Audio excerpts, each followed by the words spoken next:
The presenter is Christian Barry, who is a very well-known philosopher who's engaged for a long time now with the ethical dimensions of major development challenges and is currently occupying horrendous administrative responsibilities at the Australian National University, as well as carrying a heavy research load.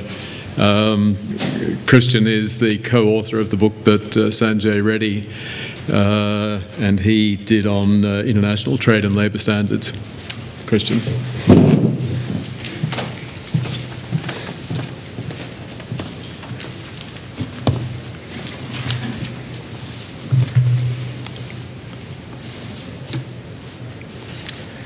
So I guess the statement that human rights of all sorts go widely underfulfilled and widely violated in our world is about as uncontroversial an empirical claim as somebody could make. But it is a very controversial moral claim, moral set of disagreements about just who is obligated to take on cost to remedy specific underfulfillments of human rights, and just how much cost those agents have a duty to take on to do so. So my paper today is going to be talking a bit about one possible ground for a duty to take on cost to address human rights underfulfillment or injustice more generally. But before I go right into it, I just wanted to mention, in connection with some of the earlier presentations, that there are a number of different grounds on which we often appeal when we're appealing to somebody to take on cost to address some hardship, any human rights violation you want to consider. One such ground is the fact that this agent has contributed to the violation, has contributed to the deprivation. Now, of course, there are a broad range of ways in which agents may contribute to underfulfillment of human rights, ranging from destroying someone's crops to perhaps contributing through more indirect ways, such as offering subsidies to your own farmers and so on and so forth. But nevertheless, the idea that you've contributed to some deprivation or some underfulfillment of human rights is a widely recognized ground that agents have to take on cost to address them. Another such ground, slightly more controversial, is what Margot was referring to as capacity, the idea that you would ground a responsibility to take on cost to address some deprivation on the fact that you could do so at some cost. Now, there are a lot of different views about just what that principle means and just what exactly the nature of the cost that you have an obligation to take on simply based on your capacity to assist is, ranging from very demanding duties of assistance advocated by people like Peter Singer to much more minimalistic or even non-existent ideas of duties of assistance that have been defended by others. But nevertheless, it is another ground that is often appealed to. Still, additional ground that is often appealed to when we're trying to argue that some agent has a duty to take on cost to remedy some problem is that they bear some associative connection either to the perpetrator or to the victim of the deprivation. So a lot of the way in which people think about the responsibilities of states is based on this idea that there's a special associative duty that a state has or that individuals within a state have to fulfilling the human rights of others within that state, whether or not they've actually contributed to their underfulfillment or anything else. So those are a set of different grounds for a duty to take on cost to address human rights underfulfillment. And of course, there are very different views about just what these principles mean, how stringent they are relative to one another, and that's something that philosophers have written a lot about, and something that I would hope that obviously anybody who's working on human rights takes seriously, because we want to obey the law, we want the law to be a good law, and we want the law to be a good law because it actually allocates responsibilities in a way that makes sense, morally speaking. So the grounds of duties that I've just mentioned are pretty widely known and often discussed, and discussed in different ways by different theorists who work on human rights. But the one I want to talk about today is a rather different type of ground for duty, and that is the idea that you might have a duty to take on cost to address some hardship based on the fact that you benefited from it, right? That you benefited from the deprivation or you benefited from the injustice. This, why sometimes gets invoked or appealed to in some arguments, moral and otherwise, in international affairs, is something that's received a lot less attention by philosophers, and so far as I could tell, almost no attention by people who have talked about human rights obligations specifically. So today I'm going to talk about benefiting as a ground of a duty to address human rights shortfalls.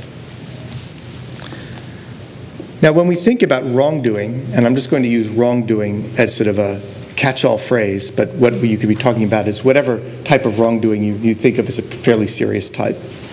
When we think about wrongdoing and its remedies, we traditionally tend to try to keep things very simple by framing things insistently in bilateral terms. That is, we have a wrongdoer or a group of wrongdoer, and there's a victim or a group of victims. And the question is, who owes what to whom? Now, in the bilateral case, the answer is simple. The wrongdoer must fully compensate the victim for their losses as the result of the wrongdoing. In the language of tort law, the wrongdoer must make the victim whole. It doesn't matter how much or how little the wrongdoer benefited from the wrong. Even if the cost of compensating the victim vastly exceeds any gain that the wrongdoer obtained from the wrongdoing, the strong presumption, at least, is that the wrongdoer must nonetheless do whatever it takes to make the victim whole. After all, she committed the wrong. What I want to focus on here is a set of cases which are not bilateral in that sense. They're trilateral, and things are not quite so simple. These are cases where there's a wrongdoer, there's a victim, and there's an innocent beneficiary of the wrongdoing. That innocent beneficiary is wholly innocent. He is not involved in any way in the wrongdoing itself. The innocent beneficiary merely benefits from the wrong having been done. And I want to ask two questions concerning such cases. First, what ought innocent beneficiaries do when they realize that they have benefited from wrongdoing? Second, what ought victims receive by way of compensation for the wrongs done to them? And to foreshadow the responses that I'm going to give to these questions, I'll argue that first, innocent beneficiaries of wrongdoing should relinquish the benefits that they wrongly hold, and second, that those relinquished benefits should be used to compensate victims of the wrongdoing. But nothing else can be demanded of the innocent beneficiaries in particular. That is, some other mechanism should be found if the victims are going to be made fully whole. So in short, the innocent beneficiary of wrongdoing has a special duty to give up the wrongly obtained benefits. That is, the benefits to which the victim has a special right. But there, any special duty to the victim on his or her part ends. This isn't to say that the victim, in the case that the wrongdoer is not around, for instance, to compensate them, should be left necessarily to bear the balance of the loss. It is merely to say that the rest of the job of making the victim whole must be done by some other mechanism, whether based on other agents being capable of doing so, having associated duties to do so, and so on. Now, my discussion will focus on cases where the type of wrongdoing that takes place leads to the transfer of benefits to somebody, which, if the situation were transparent to them, they would have a duty to refuse.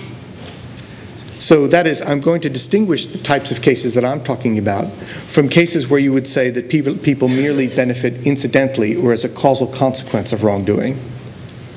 So I want to note, just to begin, just to fix ideas, that not all benefits that arise as a causal consequence of wrongdoing are wrongfully received in this sense. Some benefits may be causally downstream from wrongdoing. That is, you would not have received them had the wrongdoing not occurred, without them being wrongfully received. So, for example, if you flee to safety to a hotel lobby after a terrorist attack and chance into a terrific business opportunity or meet the romantic partner of your dreams, these are benefits that you receive as a result of, a causal consequence of the wrongdoing. Assume you never would have met this person or had this opportunity otherwise, but they're not wrongfully received.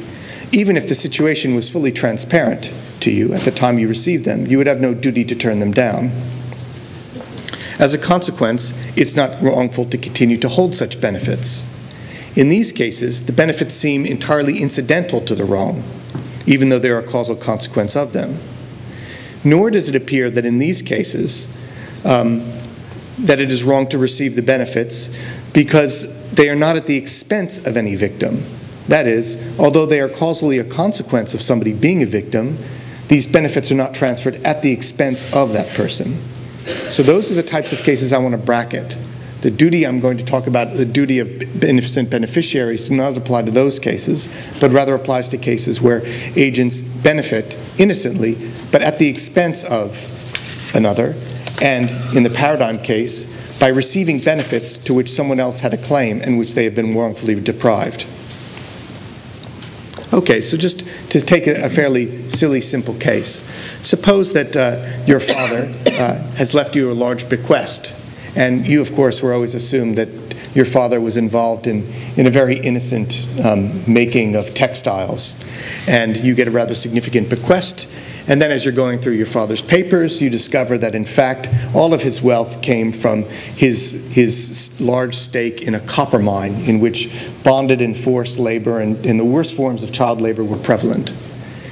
And that you know, in the first instance, from studying these documents, that a large portion of the income that he's received and that has been passed on to you seems to have come from this mine. The question then is, what ought you to do? Well, I would say that in this sort of case, it seems that there's two types of duties that you have. One is that insofar as these benefits that you now received as a part of the bequest seem directly traceable to the rights violation of particular people, you actually have a duty to disgorge these goods and actually to compensate those whose rights have been violated in their creation. Now again, this is a case where you're entirely innocent. You've done nothing. You've not willingly received anything which was wrongful. But nevertheless, I would argue, intuitively, it seems that you have a duty not to hold on to the goods. Now what's interesting in this case is that it doesn't seem that your duty to disgorge the goods even depends on the victims being around anymore. That is, even if you can't trace your enjoyment of these benefits that were obtained through these sorts of rights violations back to victims, or even people who are really relevantly connected to those victims, such that there's somebody who is obvious that you can compensate, nevertheless, it would be wrong for you to hold on to these goods and to keep them. That is, it seems more like a criminal justice-style duty of disgorgement than just a mere tort remedy. So the basic principle that applies in these sorts of cases, that is a case where if it had been transparent to the person at the moment of receipt, they would have a duty to refuse them. And these, again, I think are best explained as cases in which you are benefiting at another person's expense, and paradigmatically, from the extraction, the wrongful extraction of some benefit that is then transformed into something that is transferred to you. The basic principle is that you should disgorge the benefit that you've received. What should you disgorge? Well, it should be a tangible, it should be a tangible thing itself where that is still possible, as in a classic restitution case. Where that can't be done, what they should give back, I would suggest, is the cash equivalent of the value of the thing that they received.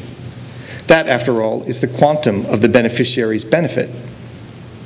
Now, there are all sorts of pragmatic difficulties to do with honest revelation and so on and so forth in applying a subjective benefit standard in terms of what you should give up. But surely that principle seems to be the right rule, which ought to inform the practical rules that we accept for pragmatic reasons. Okay, so now what is the content of the duty? That is, what are the limits? The case I described was a very simple one. You receive some benefit. You recognize both what the quantum of the benefit is and how it arose, and that it arose in this particular way, and this triggers this duty to disgorge. Well, maybe under some conditions, the innocent beneficiary should not have to give back all the benefits that you've received. And here are two reasons why that might be so. The first concerns uncertainty. In the real world, rather than in my simple artificial case of the copper mine bequest, it may not always be clear when we have benefited from wrongdoing or the extent to which we've done so. So suppose that when you're clearing up your father's estate, you discover some correspondence that hints at the possibility of his involvement in the copper mine with its exploitive practices, but you discover no canceled check or nothing that's really conclusive in the correspondence. You reckon your father quite possibly was involved in the copper mine, but you don't know for certain whether or not you've benefited from this wrong or not. You have no doubt about the moral principle that should apply if he did in fact have this involvement in the mine, namely that you should disgorge the benefits.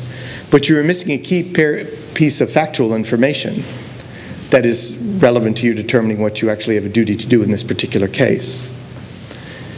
Now, one possible solution in this type of case, where there's uncertainty, would be to disgorge some probability-weighted proportion of the gains insofar as you can assign any sort of probability to his having been involved in the mine or not. So if the cash equivalent of the benefits that you've received is $100,000, and you believe that there's, say, a 30% chance that in fact he was involved and that's where these goods came from, then you could say you ought to disgorge $30,000. There are other defensible solutions, to be sure, but one thing seems pretty clear, that you should ordinarily disgorge at least some of the benefits of your father's estate when you even have any reason to believe that he may have been wrongfully involved in these sorts of practices that led to the creation of the benefit. A second reason for supposing that an innocent beneficiary might not need to disgorge all, or perhaps in some cases even any of the gains, is that these types of benefits can be inextricably linked with what is rightfully his and cannot now be returned without unreasonable levels of damage to the things that are rightly his. That is, the innocent beneficiary's well-being will often be predicated partly on his own contributions, and they may in turn have been predicated on wrongful benefits or have interacted with them. So if you imagine in the silly case I've described, that you only learn of this issue with your father's estate 10 years down the line. You've used the resources that you've gone from him to make certain types of expenditures. You've gone to school. You've done all sorts of things on the assumption that these were benefits that you could rightfully hold. And you've actually exerted yourself. You've poured effort into school. You've poured effort into these things that you've undertaken with the help of these resources of your father. In that case, we might say, it would simply be wrong to try to disgorge all of these benefits because it's very difficult to parse out what exactly is a result of the benefit and what is the result of your own toil and honest labor. So if the things that are rightfully yours are inextricably intertwined with wrongful benefits, there's a real tension. On the one hand, there's this pull of the duty to disgorge. On the other hand, there's this pull of the idea that people should be entitled to keep the things which they've taken through the result of their own efforts. These sorts of issues that I'm mentioning here arise particularly when lawyers talk about good faith purchasers. That is, people who buy stolen goods but in good faith. They have no reason to suspect that it was stolen. If you get a car that was stolen in good faith, the asking price was not ridiculously low, you had no reason to suppose that the title certificate was forged or that the car was stolen. It's not obvious what should actually happen, assuming that the wrongdoer is not around.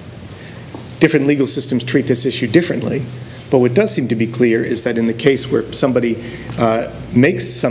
engages in a good faith purchase or makes some decisions on the basis of goods which they assume were rightfully theirs, that we have some resistance to saying that they simply have to give back all of that, even if it makes them substantially worse off than they would have been had they not received the benefit to begin with. That is, we think that it's okay to remove the quantum of benefit that they've gotten through this wrongful acquisition, but not to put them below that level. So I'm not going to deny the importance of this sort of consideration in reckoning how much exactly is due from innocent beneficiaries, but I do want to insist that this should be seen merely as an excusing condition or a plea in mitigation that reduces the magnitude of the claims of the victim. How often or how strongly this sort of excuse or plea for mitigation applies is an open question. Maybe, at least in certain cases, they're very common and strong.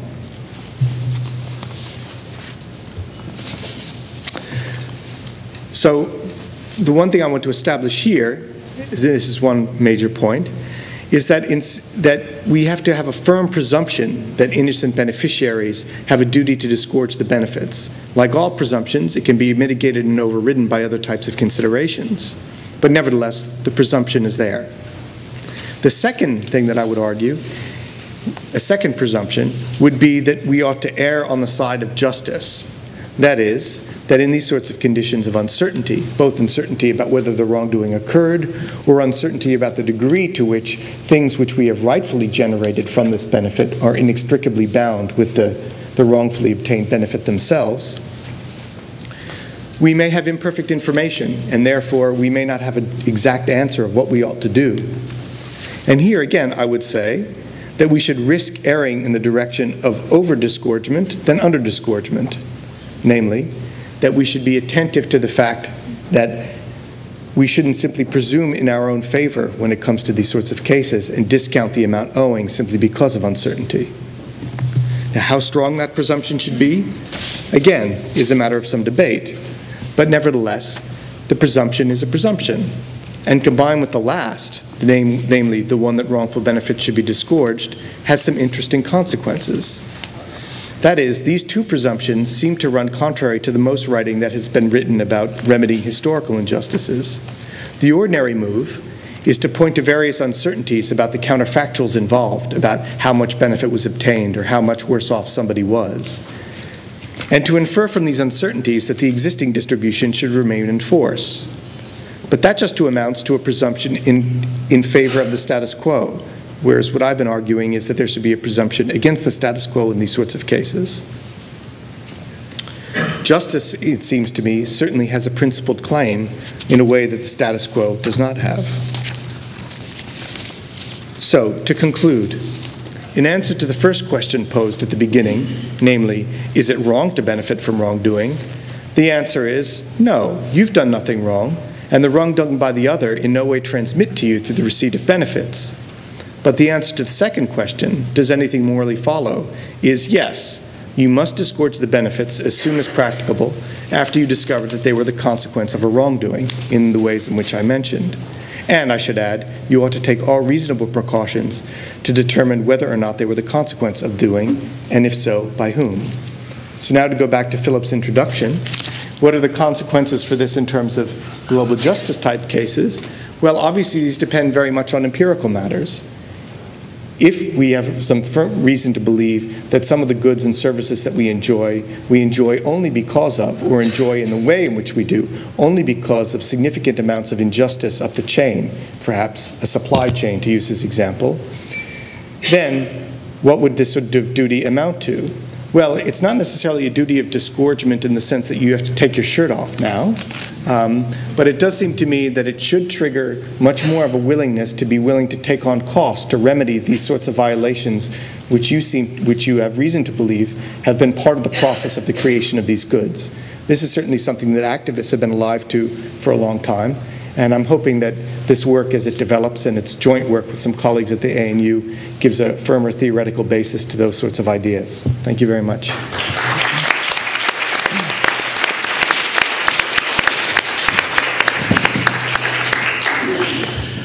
Thanks, Christian. That's not only very stimulating in philosophical terms, but highly practical in the sense that all of us now know to take our inheritance but burn our father's papers and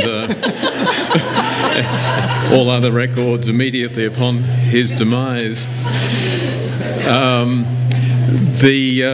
The next presenter is Garlit Safarti, who is an assistant professor of legal studies and business ethics at the Wharton School, the University of Pennsylvania. Garlit is moderately well educated. She has an AB from Harvard College, a JD from Yale Law School, and a PhD from the University of Chicago. I feel like a high school student next to that list. Garlit has done particularly interesting and innovative work in relation to the World Bank and human rights. She has transcended all of the previous literature by human rights specialists and others who tended to assume that it was simply a matter of the bank being ignorant of or resistant to wanting to respect human rights, and instead has looked very much into the culture of the institution, which in turn leads to vastly more interesting policy prescriptions. Her presentation today is entitled "Why Culture Matters in International Institutions, the Marginality of Human Rights at the World Bank." Thank you very much. So I'll begin with a puzzle that's guided my research on the World Bank.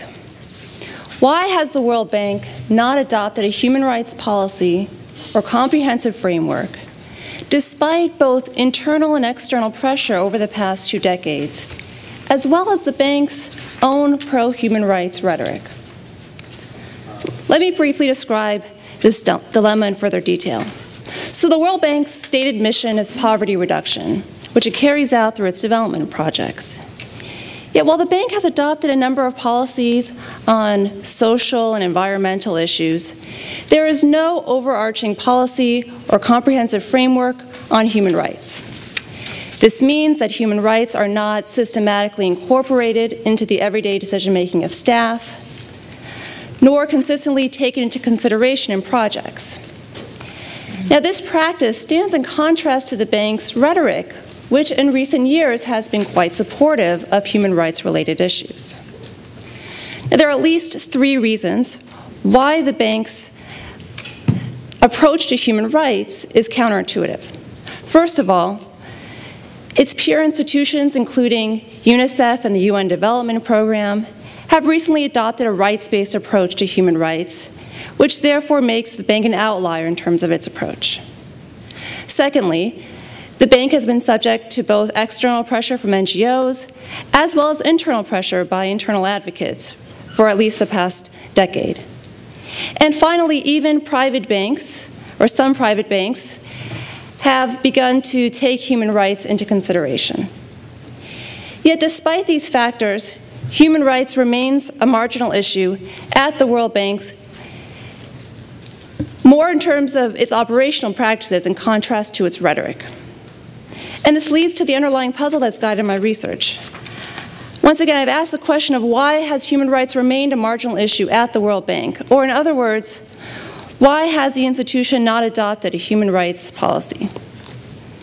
So there are different lenses with which one could view this problem. Some previous scholars have adopted a legal lens, which is focused on the bank's Articles of Agreement, or its founding charter, while others have adopted a political lens, which have focused on opposition among member countries within the bank's board of directors. Yet, as I will argue, the legal and political constraints are insufficient to truly understand why human rights have been marginal within the institution. And what's been missing and what my paper tries to provide is the institutional lens, which stems from the bank's organizational culture.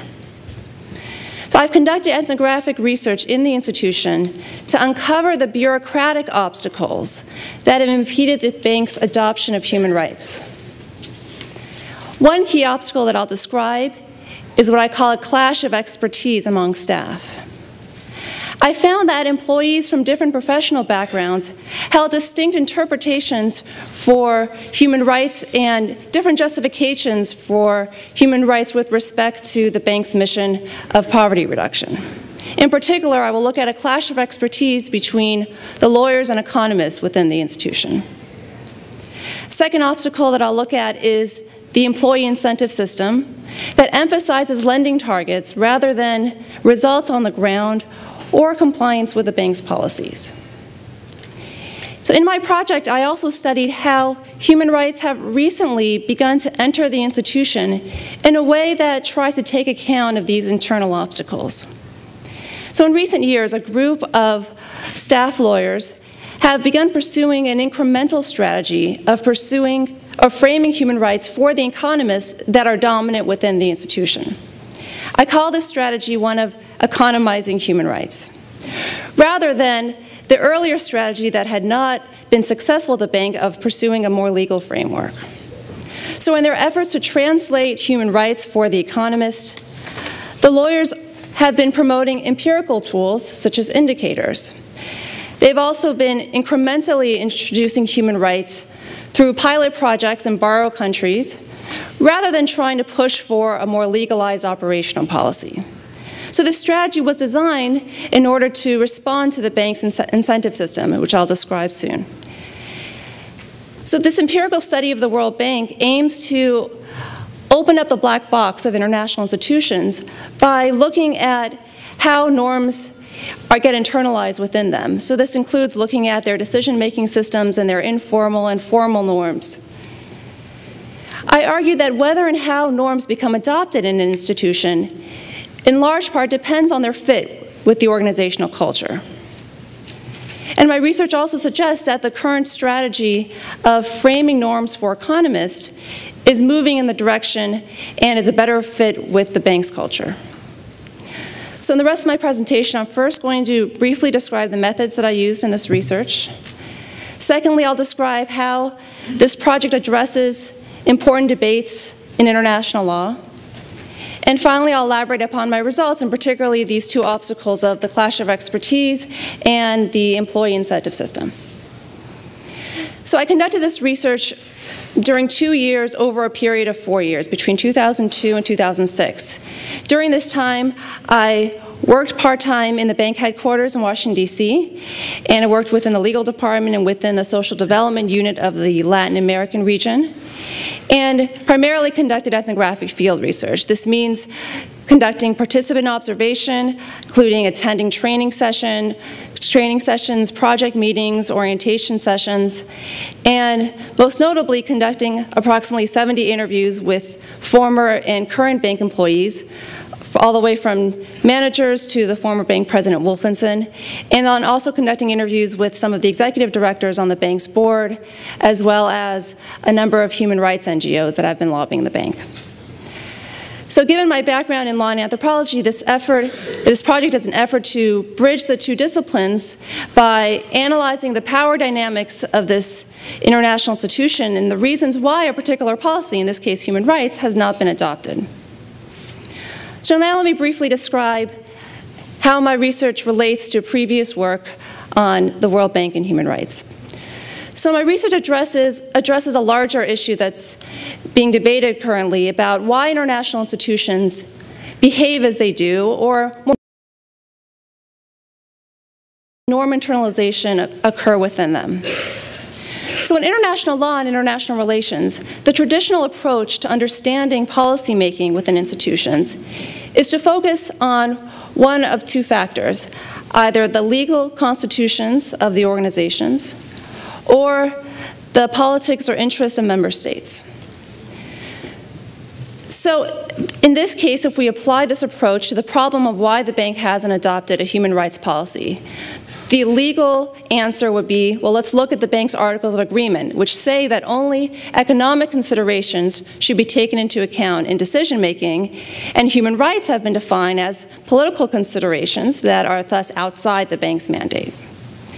The political answer that has often been given has been focusing on the internal divisions within the bank's board of directors, and particularly opposition by certain member states such as China or Saudi Arabia. But I suggest in my research that these reasons only partly explain what's going on. They're insufficient to truly understand the marginality of human rights, and I'll explain why. So regarding the legal restrictions, we know that this is insufficient because there's been considerable debate both among former general counsels of the bank as well as legal scholars over how its articles of agreement should be interpreted. For instance, the bank now works on a number of issues such as corruption and legal and judicial reform that were once considered too political and outside the bank's mandate. In addition, there was a 2006 legal opinion by former General Counsel Roberto De Nino which interpreted the articles to allow for the incorporation of human rights in particular instances. So we see that the line between what is considered economic and what is considered political is in fact not so black and white. Secondly, in regards to the political explanation of looking at the member countries, that's also insufficient because there have been instances where the bank has acted autonomously in ways that depart from the interests of member states. So there have been several sensitive management issues that have been carried out without board approval or management. A good example of this is the issue of corruption. Former President Wolfenson was able to bring this issue in the World Bank from the bottom up despite the initial opposition by member countries. When I interviewed him, he said, quote, "I got a lot of things done incrementally without coming to the board for big policy decisions." And he explained that by the time he finally came to the board with this issue, he was already in his second term as president, and he was also one of the longest-serving members of the board, since most board members, most of the country representatives, only serve between 2 to 4 years, and he was at this point in his 5th or 6th year. So as a result, he was able to argue that the changes that he had made operationally, without the board approval, were now just part of the status quo, and the board didn't argue with him on that and let him continue with that work on corruption. So thus we see that we have to look beyond just the member states or the legal constitutions of organizations to really look inside the black box of institutions and understand how their internal decision-making process and their informal norms and incentives shape how norms get internalized. So now let me get to the clear results of my project. I mentioned that there are two clear obstacles that I focus on. First, the clash of expertise, and then I'll talk about the incentive system. So in my research, I identified a clash of expertise as a key bureaucratic obstacle for the adoption of human rights. And when I say a clash of expertise, I mean a clash between different professional subcultures within the institution, each of whom have their own distinctive norms based on their professional background. So like many bureaucracies, the World Bank isn't a monolithic institution. It's composed of about 10,000 staff members, and they include a whole wide range of professionals. So there's economists, as you'd expect, political scientists, but also lawyers and anthropologists and sociologists. And like many bureaucracies, the bank is rife with internal conflict, often on the basis of their disciplinary backgrounds.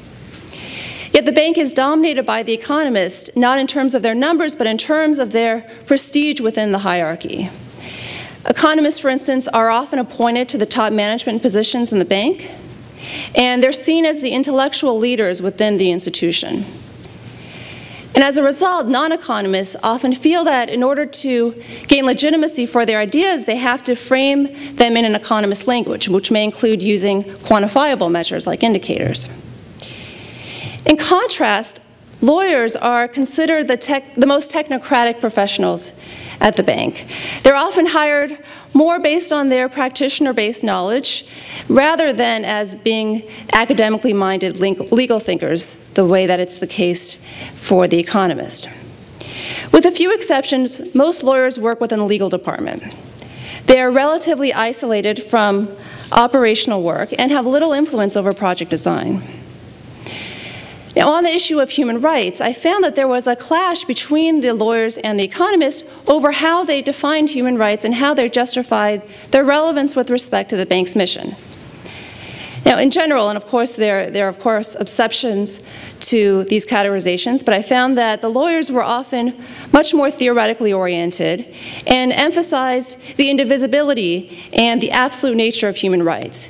They valued them intrinsically as ends in themselves, and of course defined them, as you would expect a lawyer to, as legal obligations on states deriving from public international law. In contrast, economists were much more pragmatically oriented and valued human rights instrumentally as a means to an end, which in this case would be economic growth or poverty reduction. So this framework was much more focused on how to operationalize human rights and how to deal with possible trade-offs that you may have to make between protecting and promoting human rights and promoting other issues, especially when you're dealing in countries with limited resources and tight budgets. Now, I found that these interpretive gaps between the lawyers and economists have posed as an obstacle in previous attempts to bring the human rights agenda and mainstream the issue in the institution. The second obstacle that I focused on was the bank's employee incentive system. This system emphasizes lending targets rather than results on the ground or compliance with the bank's policies. So staff are generally promoted based on the number of loans they get passed and the amount of money in the loans. And this has been the same incentive system that has basically existed over the past several decades. So because of this pervasive emphasis on loan approval, there is less attention paid, and sometimes even resistance, to project implementation on social and environmental issues. And safeguard policies on these issues are often perceived as constraints on lending. So I'll give you an example about the Indigenous Peoples Policy. So according to a 2003 report by the bank's Operations Evaluation Department, only 62% of the projects that could have potentially affected Indigenous peoples actually applied the policy, so only 62%. And the question is why? Why is there such under-implementation? Well, the policy is quite costly to project managers because it requires that managers conduct meaningful consultation with the indigenous community and develop what is called an Indigenous Peoples Development Plan. Now, when the incentive in the bank is to push the most money out the door as quickly as possible, a lot of project managers have a disincentive to comply with the policy. It's going to take a lot of time and a lot of financial resources. So they found creative ways to get around the policy. For instance, trying to redesign the project exactly around the land of an indigenous community so it wouldn't trigger the policy, or redefining the group as non-indigenous because the definition of who is indigenous in the bank's policy is quite vague. So another problematic aspect of the bank's incentive system and operational practices is that there's often high staff turnover on projects. So staff are rewarded if they get loans approved, but they are not held accountable for the loan's long-term results, which often are only known years later, often when that employee has moved on to another department or position. Finally, I found that monitoring and evaluation is not prioritized and given significant resources. So given these obstacles, these bureaucratic obstacles of the incentive system and the clash of expertise, the question becomes, how have internal advocates in the bank tried to address these obstacles and try to push forward the agenda of human rights? So during the last few years, a small group of lawyers have tried to account for these obstacles through an innovative strategy that I've called Economizing Human Rights. One aspect of this strategy is to frame human rights norms for the economists that are dominant in the institution instead of pursuing a more legal framework. So for instance, the lawyers have recently led an initiative that set up a trust fund to support empirical work that will tie human rights with economic development in order to provide the empirical evidence to the economists in the institution to show, in fact, there is a causal link between the two. And this is an approach that is quite similar to that was used for the issue of corruption, where similarly there had to be economic evidence to show the link between having less corruption and having more economic growth. Another project they've been working on is measuring human rights performance with indicators, which has become increasingly common in international institutions, in order to better speak to the economist. Another interesting aspect of the strategy is that it's an incremental strategy that pursues pilot projects to show the value added of human rights, but rather than an operational legal policy, which is something that I tried to do in the past and had failed. So pilot projects are being used in order to try to adapt to the bank's incentive system that I mentioned. Lawyers have realized that staff members often view policies, especially on social and environmental issues, as constraints on lending. They see them as too legalistic, they're too rigid, they're not adaptable to country context, and they may end up leading to backlash against the issue. They also realize that it basically would be impossible to get a policy approved by the board of directors because of the earlier notes that I mentioned of how there's a lot of internal conflict within the board in certain countries that are highly opposed to a human rights policy. So instead of trying to pass a policy, they've decided to first focus on changing practice on the country level. This is a strategy that has been understood as being under the radar of the bank's board of directors. So by providing good practice examples, the idea is that they can demonstrate to the rest of the employees in the institution that in fact human rights can enhance development effectiveness.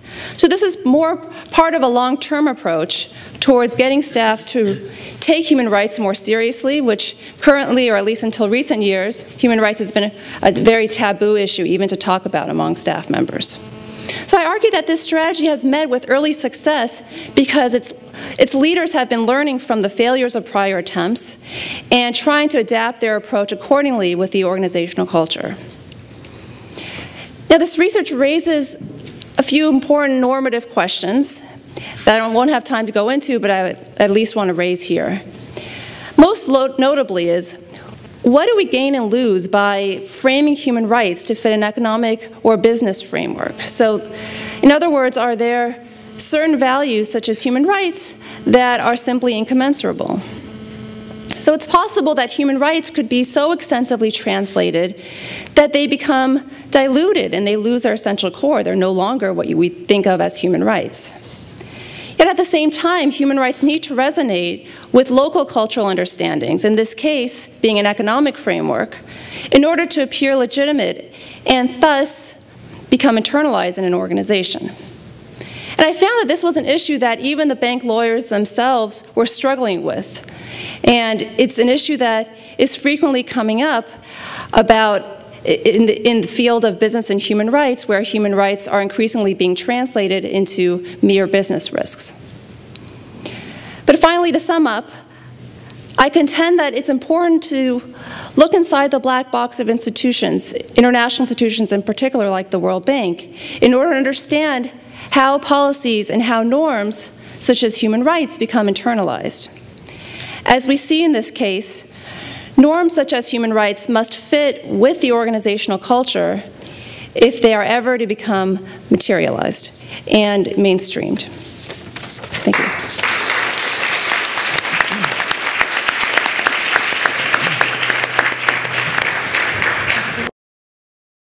Right now, because he's doing something I think is really innovative, which is a stand-up comedy routine in order to advocate.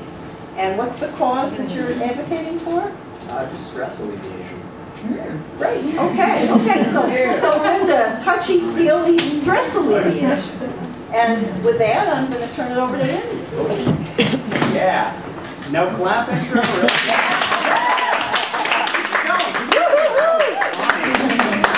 What's your name? Oh, can we not film this? I'm nervous as is. Sure. What's up on Netflix? I'm killing. You got what queued up on Netflix? I was making a joke that I had all our movies on Netflix. I see. Okay. It's actually Shelby's Netflix. That's good. We can heckle you, right?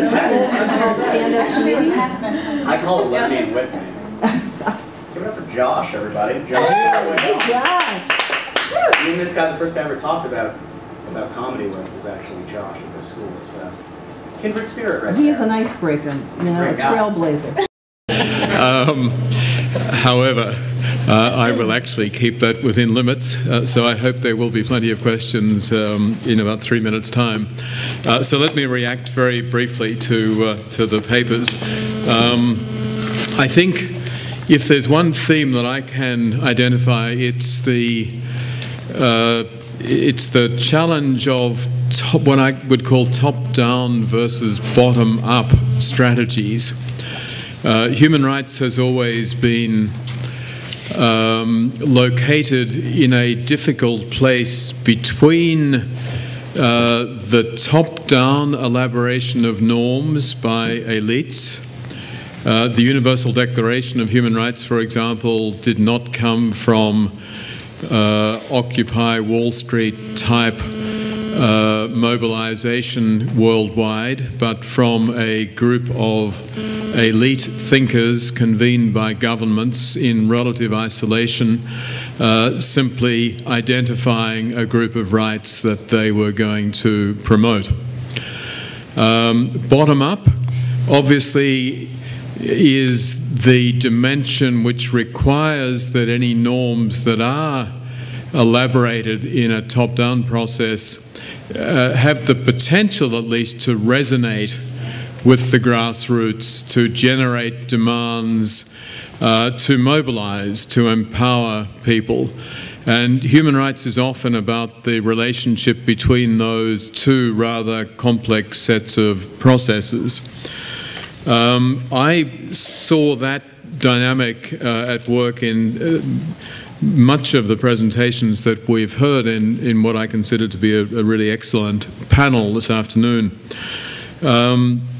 I think Margot's paper, which tends to, well, it focuses on the key question in many ways in this whole area of how one can mobilize some form of redistribution and on what basis. But of course that itself is something of a top-down strategy. In other words, it's asking what the elites, in this case elite countries, those with the money, can do to help the less well off. But of course, we're really asking what they can do to help the masses rather than the elites in the poorer developing countries. Margot's key question for me was her third, that is this obligation only a secondary one, which kicks in only after the state itself has shown itself incapable of achieving human rights realization, or is it a primary one that is operative all along? I must say that in my own recent work, spending time on the ground in a range of very poor countries, one is deeply depressed at the extent of corruption and the prospect of increased aid, certainly Jeffrey Sachs style, by the truckload, being delivered to these corrupt elites is deeply depressing, because one can see what would happen. They might not turn into Equatorial Guinea overnight, but the same tendency is there. So there is this question of how one manages to ensure that any aid that is given really reaches the beneficiaries, and does so in a way that doesn't even indirectly strengthen the hand of the oppressive elites. Certainly, I remember being in Guatemala, there was a sense that much of the economic and social budget of the country was simply coming from outside. And that essentially relieved the elites, who themselves were refusing to pay any real level of taxation, of any obligations in that regard. So it raises pretty strongly that question of the relationship, at least for me. The Maastricht Principles on Extraterritorial Obligations that Margot mentioned is obviously an important document. But there's certainly a devil's advocate response to that, which is, given the continuing normative skepticism about economic and social rights in a great many countries, not just the United States, and given the extent to which global economic developments are headed in very much the opposite direction, witness the forthcoming major reduction in US aid budgets. What are the implications of those sort of practical developments for the elaboration of ever grander schemes of extraterritorial obligations? So is there then some sort of disconnect between the top down, the elites thinking through, well, what would be a nice ideal, and what's actually happening on the ground, and how do we deal with that? Sakiko's paper on the right to development I found extremely interesting. This is the 25th anniversary year of the adoption. The Secretary General, the High Commissioner for Human Rights, and others will be having a little song and dance party next week at the UN to celebrate that. There will be at least 25 diplomats in the room following with great interest. All of whom will leave as soon as the Secretary General does. But I think, again, she raises very clearly this top-down, bottom-up issue, and she did it by highlighting the extent to which the right to development is indeed a top-down initiative, conceived by elite diplomats and others in Geneva, at the international level, but it has, in her terms, and I think she's absolutely right, failed to resonate at the grassroots level. It's not something around which people want to mobilize. And I think there are important lessons there in terms of economic and social rights, for example. For many years, the United States in particular, but other co-conspirators, succeeded in bottling up economic and social rights debates over sterile questions of, yes, but are these really rights, and if so, of what nature, and so on. And what broke through that was simply the fact that grassroots groups simply picked up on these rights, started demanding a right to health in Peru, started demanding a right to education in India, and so on. And the sterility of the sort of formal debates, are these really rights? What are the legal foundations? Who are the duty holders, etc., became increasingly irrelevant.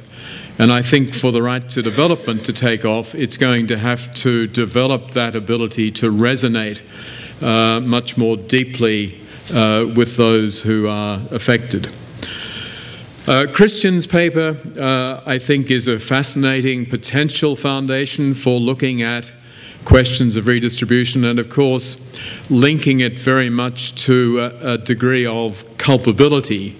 In other words, it's not an abstract obligation because I come from a rich country.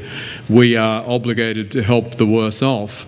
But it is something that goes back very directly to my own moral culpability, as it were. I think my main question he himself indicated at the end, and that is, it's easy to see this in a consumer-type context. The silly comment I made earlier about, those who benefit from shoes and clothes that were made in sweatshops, etc. But how do we do it on a national level basis? What sort of wrongdoings would we identify, which then require us to disgorge, to use the word that he used. There's also the question of so-called innocent beneficiaries, which I think raises the prior question of what are our, as the lawyers would say, due diligence obligations to find out where the goods are coming from. In other words, I would be a fairly negligent son, I suspect, if I had no idea of my father's copper mine activities. But we might also say that we are fairly negligent consumers if we don't make an effort, either individually or collectively as a society, to try to identify and highlight the improper processes from which we are benefiting. And then finally, the Garlit Safarti's paper on norm internalization within the World Bank I found particularly fascinating. I have spent quite a lot of time around the World Bank over too many years trying to talk about human rights, dating from a 1978 letter that I remember elaborating at great length. It was about a five-page memo to the then vice president of the bank, written in the name of the Anti-Slavery Society, asking the bank why it didn't have a human rights policy and outlining what that policy could consist of. I'm not sure how far we've come in the intervening 33 years, but again, the question, I think Garlit is absolutely right that trying to work from the bottom up in this case, in other words, appeal to the economists, work on their terms and so on, is an extremely important strategy. But that then raises the opposite question. In other words, what about the top-down dimension? In other words, can this really flourish while you've got a president and a bunch of executive directors and others who remain largely human rights free zones? I still remember convening here in New York, I think it was 2005, a major conference that brought a lot of World Bank heavyweights to my university, NYU, and waiting with bated breath to hear the president of the bank talking about these issues. The president, although carrying an American passport, also carries my accent and the rather down-to-earth manner of most Australians. And so his introduction, long awaited, was, well, was very good to be invited to talk about human rights. I stayed up all last night looking at the Universal Declaration of Human Rights. You know, it's astonishing. There's a lot of stuff in there that we do already. And of course, he's a very sophisticated character, and he was then able to develop that theme in a rather more persuasive manner. But the message very clearly was, I haven't been forced to go through this stuff before. I certainly haven't internalized it, and it's highly unlikely that I would really develop such an affinity with it that I'm going to ensure that my colleagues take it up. So I think that highlights the other challenge, while celebrating the very important strategies that are being developed from the bottom up, to also go top down. Okay, I'll leave it at that. I've spoken too long. I'll be very happy for the panelists to respond to any of my comments later on if they wish to, but much happier if they respond to questions. I would ask people to sprint as quickly as they can to either microphone if they want to ask a question. So just come up. I won't choose you. Stand in front of the mic, and in the order that you arrive, you will speak. Please. Hi, it's not, I don't know if they're, yeah, it's on. Yeah. I'm Robert Keston from People's Movement for Human Rights Learning. And you all talked about other people doing things on human rights, the World Bank. How many of you have instituted in your own universities or your own institutions a process where everybody who works there, everybody who goes there actually learns and has possession of human rights within your institutions? Thank you. Hi, I'm Jackie Dugo from the Socioeconomic Rights Institute in South Africa, and I was particularly interested in Christian's talk. But I thought that you left it off before the tantalizing and obvious questions that your title implied. And this would be the question about, it's one thing to talk about what one's level of responsibility is regarding unlawful indentured labour, etc. But what about merely morally dodgy issues such as if you found out your father got all his money off of being an extremely well-paid exec when the rest of the workers were paid legal but low wages. But in the context of this discussion, what about if you are a white American male CEO, what is your level of responsibility towards poverty and inequality in the developing world, knowing full well that you've been on the right side of race, gender, and a World Trade System? Thanks. Easy question. Yes, on this side. Hi, I'm James Stewart from the University of British Columbia Law School. I also have a question for Christian, but I think it also is relevant for the first two speakers.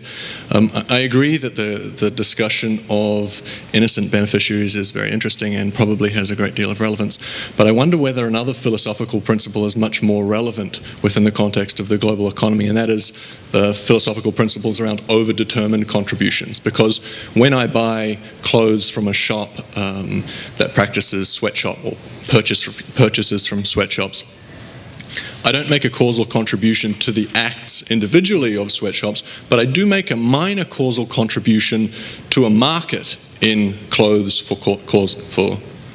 clothes produced through sweatshops. And it strikes me that there's a rich moral philosophy around overdetermined acts, which strikes me as much more relevant for a global economy, because we are, after all, talking about collective rights and collective responsibilities in this sense.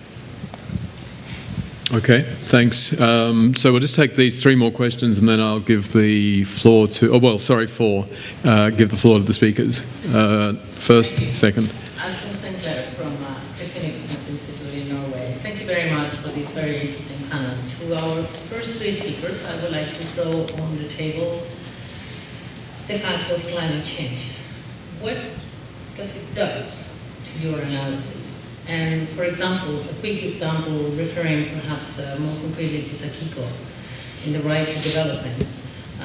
One of the sort of key principles in the UNFCCC is this common and differentiated responsibilities, which in a sense acknowledges that development has a right to be there for the poorest countries, giving them a special treatment in terms of greenhouse gases. So of course, we can see the bad part of this, which is a reinforcement of the wrong model of development and a reinforcement of a global economy that doesn't serve the environment and doesn't serve people, as we have heard. But maybe we can twist it further and say maybe this is the opportunity for a restructuring, a re-arguing for the right to development along the right lines, along the lines that you were saying. And about the World Bank, thank you very much for your presentation. I did some earlier work along similar lines, and I would like to, I think Philip mentioned that. I agree with your argument about the organizational culture, about how economics takes over all the other disciplines, and it has happened the same thing with the lawyers, but I think you underplay too much at the top, this sort of free zone of human rights. It's not only Saudi Arabia and China in the world that are not interested on the human rights agenda. There is other countries, and there is other countries also in the clan countries, as Philip referred to corruption. And I think there is something structural and substantive that goes beyond disincentive or disincentives in the staff that I think it's very important, and more so as we see now the World Bank being one of the key agents for adaptation and working on the climate and development. Thank you. Yes, next question. Hi, thanks for your comments. My name is Dara Barlin. I'm part of the BIG Project, which is a platform to try and develop individual commitments towards social change around the world outside of governments or other current institutions. My question is, and I appreciated all your comments, really great, thank you. My question's for Garlit around the World Bank. Really appreciated your assessment of the current culture that exists. I think there are a lot of large bureaucracies that sort of have similar issues. I know for the many foundations that I've worked for, I've had similar issues.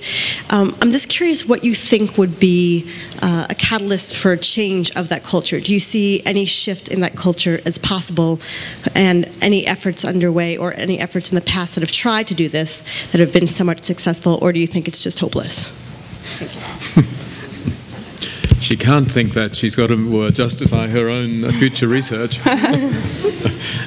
Hi, I'm Susan Randolph from the University of Connecticut. I have more of a comment that kind of brings the two sessions together. And I first want to sort of begin by thinking about Andrew Lang's question or views on how the human rights community could engage more effectively with changing the WTO's direction, if you will, with making human rights more a part of that. And I think he's right that it is really in engaging and thinking about and questioning what the purpose of that organization is. And I think this really brings us to what, in my mind, a key point that the right to development actually adds. I see the two sessions are together here a bit. I think what the right to development really is, the key message of it is that the international countries are collectively responsible for ensuring that international bodies basically are charged in fact, do foster equitable global development, human development. So that is really the primary purpose, one might argue, of international bodies. Fostering trade might be a secondary purpose, might be one means to foster equitable global development, but it does say something about the nature of that trade that must be structured. So it's sort of putting a priority on fostering global human development. And also, they are responsible for checking the actions of state and non-state actors that actually fail to respect or end up harming human rights globally. So that would be another role of these international organizations. And third, I would say, it adds not only what current international institutions should be doing, but it asks that, or requires that, a set of international institutions be brought forth that collectively countries are obligated to ensure that there's a full set of international institutions that actually facilitates equitable global development. And I guess I'll stop there.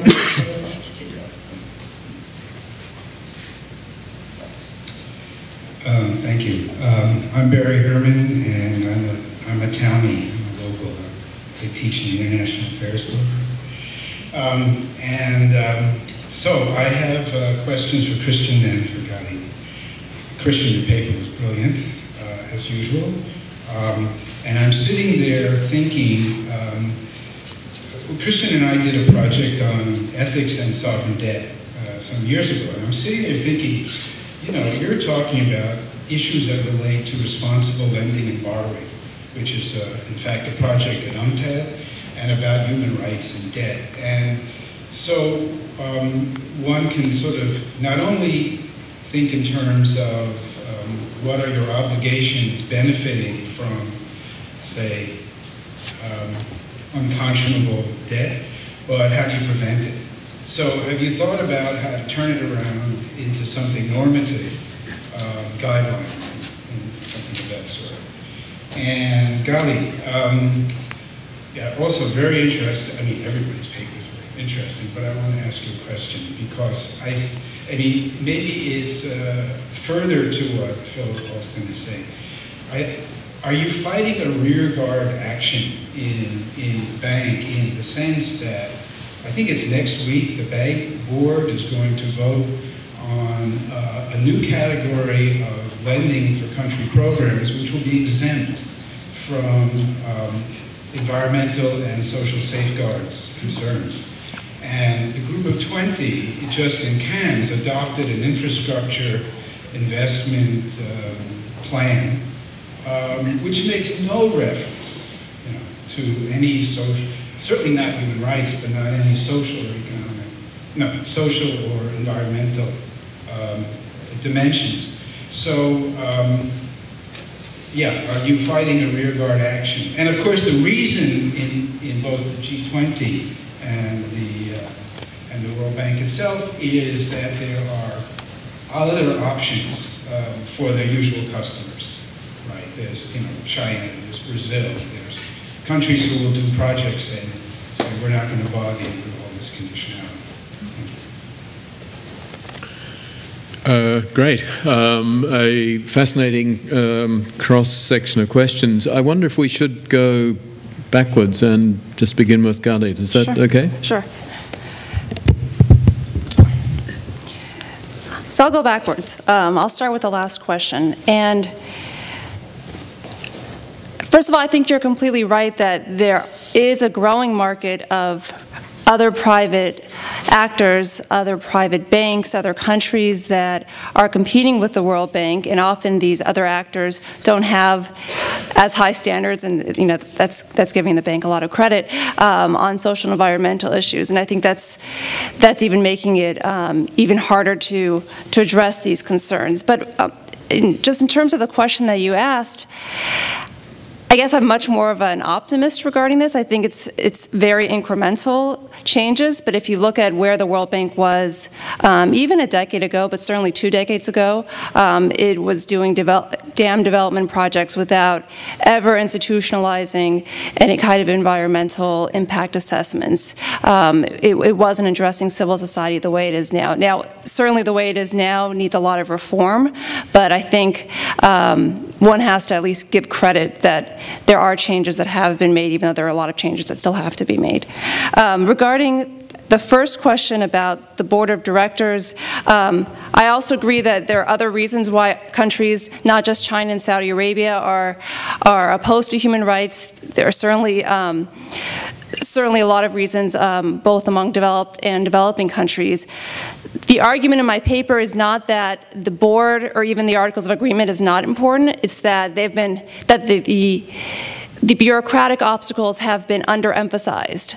I think that just looking at the states or just looking at the articles is just an insufficient explanation, and there have been examples in the past where the board has been very opposed, and if we looked at the story at that point, we would think, well, that agenda such as corruption would never have been mainstreamed in the bank, but it has been, even though I would suggest that it's a depoliticized version of corruption. But I think that just stopping at the board of directors and thinking that this is a useless or hopeless fight would be wrong. And finally, the last question about organizational change. I think that it would take a while to make the changes, particularly to the incentive system of the bank. It's something I mentioned that it's been basically the same for the several decades, and that's been a very important obstacle towards a lot of major reforms in the institution. I think to make significant organizational change in any bureaucracy, you need a confluence of factors, including leadership, the right leadership the presidents that don't just make rhetorical statements in support of an issue, but actually make it a priority in what they do. And also, I think the right confluence of external and internal pressure. My story of the bank, I only focused on 2 particular obstacles given the time, but in my larger project, I also talk about the internal divisions among the human rights NGOs that had been campaigning against the bank. They had been very united in their campaign for certain issues such as the environment, but when I interviewed them in regards to human rights, there was a lot of disagreements. Some NGOs didn't even want to push the bank on the issues because they were afraid that the World Bank would become what they called a human rights bank, and the way that it's now an environment bank, and that the World Bank, if they took up this issue, would then be defining what human rights is, and that was a big fear among certain NGOs. Others that wanted a more promotional aspect, that the bank should have a whole human rights section and should be more promotional on this issue. Others that were more defining the agenda as a do no harm, maybe have a human rights policy. There was so much division among the NGOs that they didn't have a strong campaign against the bank, and a lot of them just really had given up about it that I had interviewed. And in addition, they weren't working in tandem with the internal advocates that were working for human rights. So I think that's been an important piece that was missing in this campaign that I think is essential for organizational change. Thanks. Okay, lots of interesting issues brought up. So with I'm going to zigzag with the questions. The first one, which had to do with the cases I talked about, were cases which involve some sort of illegal activity. That plays no role in what I was actually discussing. Everybody, of course, has different conceptions of what injustice consists in, but this account was supposed to be based on any case where some goods come about as a result of and the expense of somebody who is the victim of some sort of severe wrongdoing. Now, what's important to me is that there be a certain degree of severity to the wrongdoing, but it doesn't need to be legal or illegal. So if, according to your conception of justice, certain levels of executive pay are just unconscionable given the types of salaries that other workers are getting, then and you in some sense benefit from that, well, then I think that my principle would imply that you have an obligation to disgorge those benefits. I mean, people may disagree with you about the executive pay, but that would internally, to your conception of justice, that's what I would say my principle would indicate. But that question brings up another interesting aspect, which is I was focusing on pretty simple cases where the wrongdoing is an individual act by one person to another, whereas this question brings up the issue of being a beneficiary of an unjust institution, which is not sort of viewable very easily as a particular act, but namely as a structure.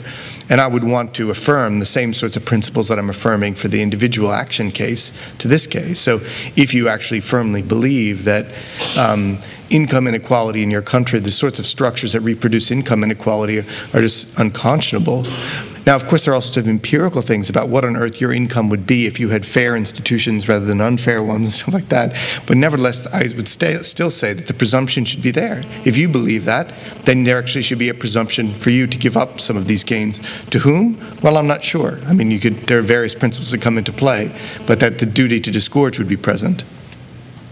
The second issue had to do with overdetermined contribution. And I certainly believe that there's all sorts of interesting issues connected to overdetermination and responsibility. In particular, it seems to me that we don't really have a very unified notion of causation that we're interested in when we're talking in moral context. There are two different concepts of causation that play a role in different ways. So one notion of causation is this sort of subjunctive notion, right? So the idea that you cause something if, had you not done something, it wouldn't have occurred. Right? That's that strong sense. And it's true, as you would say, that with respect to that notion of causation, very few of us are causes of particular harms of particular workers, say, in a developing country, exploitative conditions. So that's one notion of causation. And when overdetermination comes up, people are usually talking about that you're actually not a difference maker in that way. It's not counterfactually dependent on your buying the shirt that someone has exploited. But we have another notion of causation, which is more of a process view.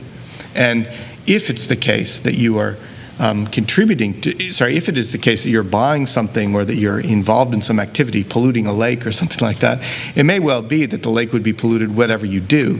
Nevertheless, you are part of this process of polluting the lake. It seems to me that both notions of causation are important and responsibility, and you can't really get rid of either of them. But I would resist the idea that that's the only interesting issue. So it's certainly true that overdetermining contribution is an important question that we need to deal with in terms of responsibility. But I think also independently, the idea that you've benefited from serious wrongdoing is an independent basis of responsibility.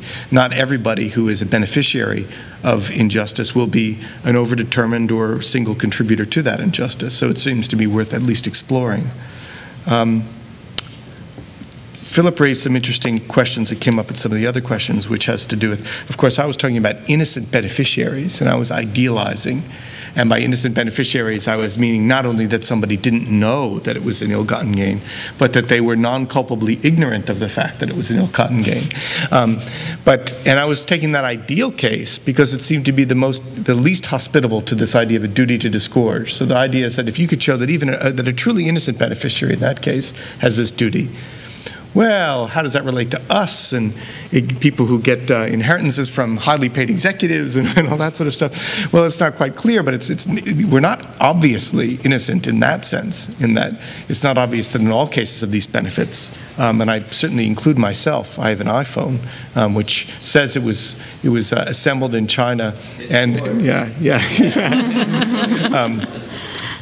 right, so it has all sorts of things that went into it that probably involved wrongdoing somewhere up the supply chain.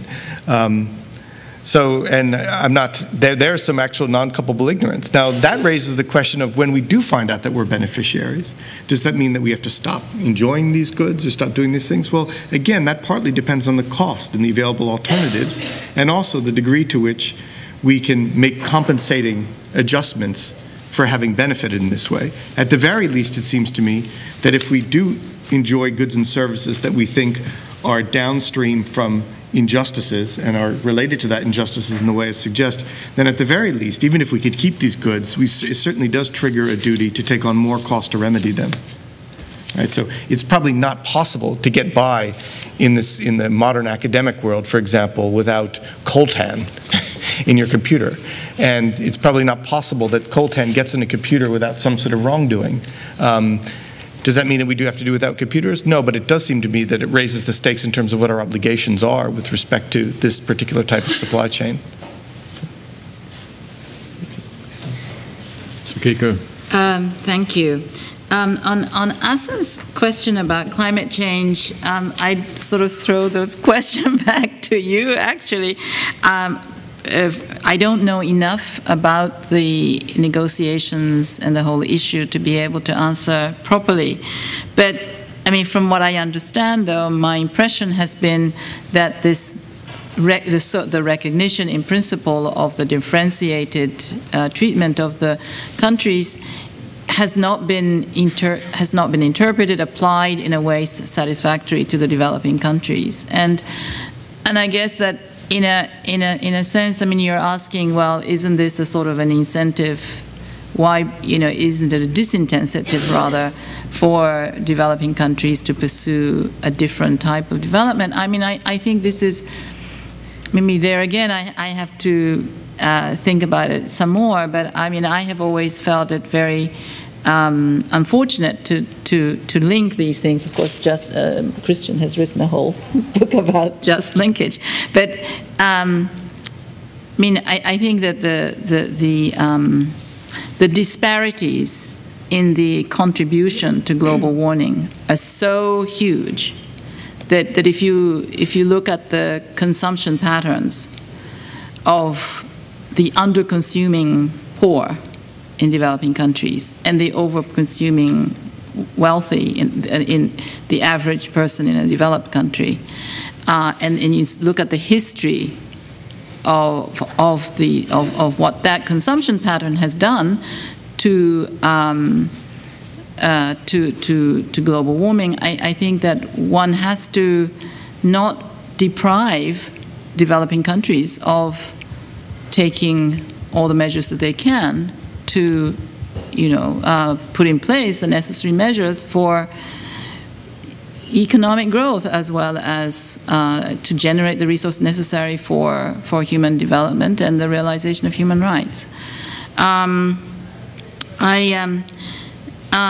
think on on Philip's question about bottom up, I think it's a very nice way of putting it, and I do think that the fundamental weakness of the right to development is the failure of the civil society to mobilize. But as I said, I mean, it's not just sort of an accident. I think it's a historical, it's due to this historical evolution in the way that the language of development has shifted from development to poverty. And I have a comment on Garlit's presentation on the bank, because you are looking at the bank, but what about the other UN institutions and other donor agencies that do not have a, let's say, official problem with human rights, that the UN agencies have officially adopted human rights. They have officially adopted a common understanding on the human rights-based approach to development, and I see some people here in this room who are responsible for all of that.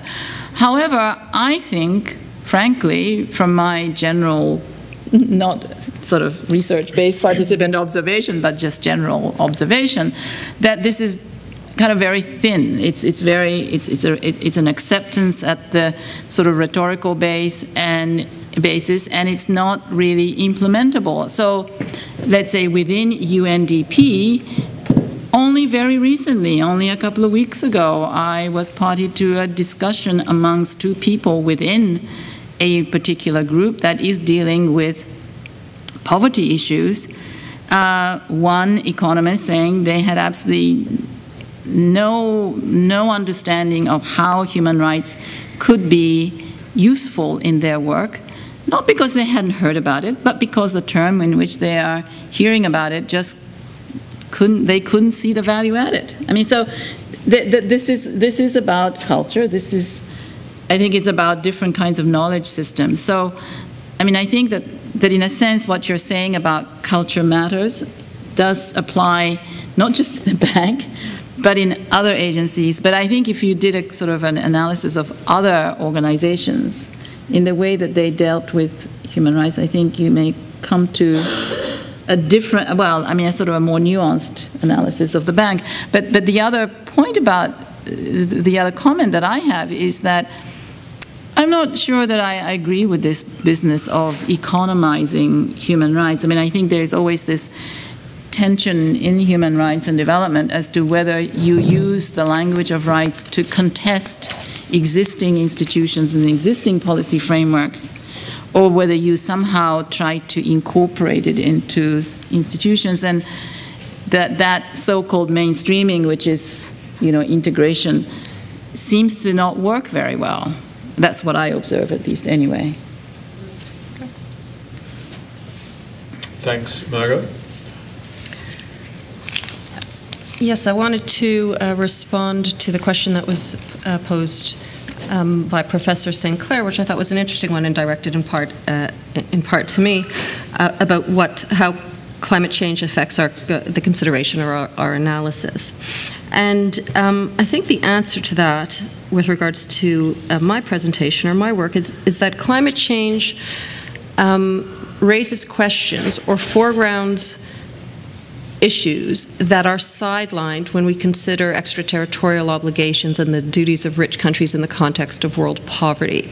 And by that, I mean the focus in the context of world poverty has been on the capacity of states to address it, as I focused on, with a background being very deliberately being given, both politically and legally, to ideas of causation, along the lines that Christian raised, or linked to that historical responsibility. It's politically contentious, and the links are hard to show. There have been some recent studies that have, by some economists and others, that have shown the current day impacts of colonialism and slavery and so forth. But this is a difficult and contested area, both empirically and politically and strategically. So the focus has largely been on capacity, that if you can help, you help, but separate from or disassociating links to causation. Whereas in the context of climate change, those are at the forefront, right? It's all about everybody knows who's caused it, even if in a narrow sense it's difficult to show that a certain occurrence is the result of climate change, and if it's the result of climate change, which contributor to global warming and so forth. At a specific level, it's difficult to show. But generally speaking, the discussion of causation is at the forefront, as is historical responsibility. So I think these elements are introduced in an overt way where they're far too politically contentious with regards to world poverty and difficult to prove. I agree and appreciate your point on common but differentiated responsibility. I think it's an important principle, not only for environmental law, but thinking about the world poverty connection. And what it does is it highlights that states can have different responsibilities, different duties, and this doesn't disrupt fundamental principles of international relations, such as the sovereign equality of states, and that these two can coexist. A regime of burden sharing that distributes burdens differently. I think I'm not an international environmental lawyer or expert, but my understanding is that the principle of common and differentiated responsibility has not been sufficiently elaborated to offer very much beyond sort of an embryonic or inchoate normative thought or principle. But at that level, it seems to contribute something. And maybe the final word with regards to Philip's interesting reflections, and this is really just a small point, but I do appreciate the comment that the Maastricht principles can be both an important contribution and we can bring with that a deep skepticism as to whether the timing is suitable or whether it will have any impact, and something about the timing altogether. And I think, of course, there's a counter-argument simply to suggest that when times are really bad, then it's the most important time, in fact, to advance these kind of principles, to highlight them. And I think, nonetheless, that while the climate in the U.S. is one thing, and there are a number of factors we can point to for the downgrading of economic, social, cultural rights, there is still a lot of mobilization around it, as you know better than anybody, including the optional protocol to the covenant and so forth. So I think you have to take opportunity where you find it, and let's hope that it is anyway a first step in our thinking and eventually action in the area of addressing world poverty.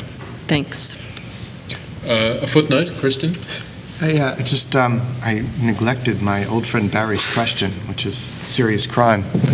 And it was just about if there's some sort of forward-looking obligation coming from this recognition.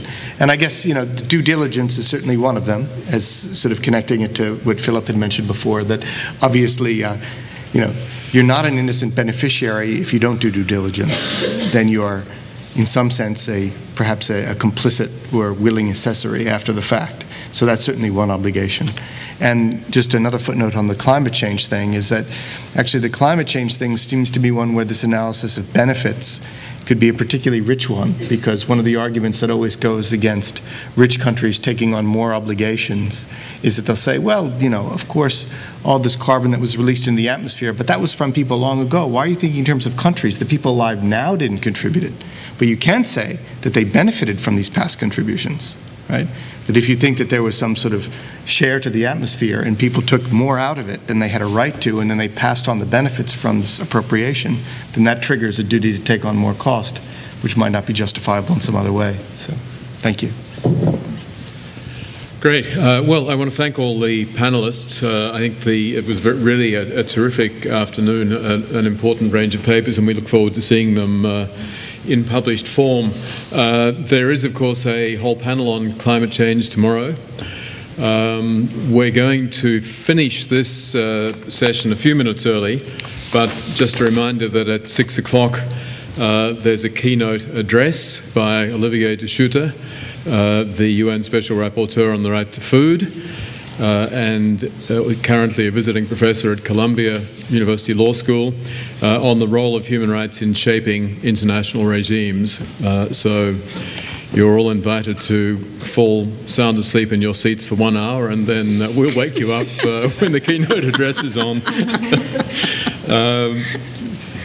Sakiko, anything to add? No. Okay, so thanks for this session.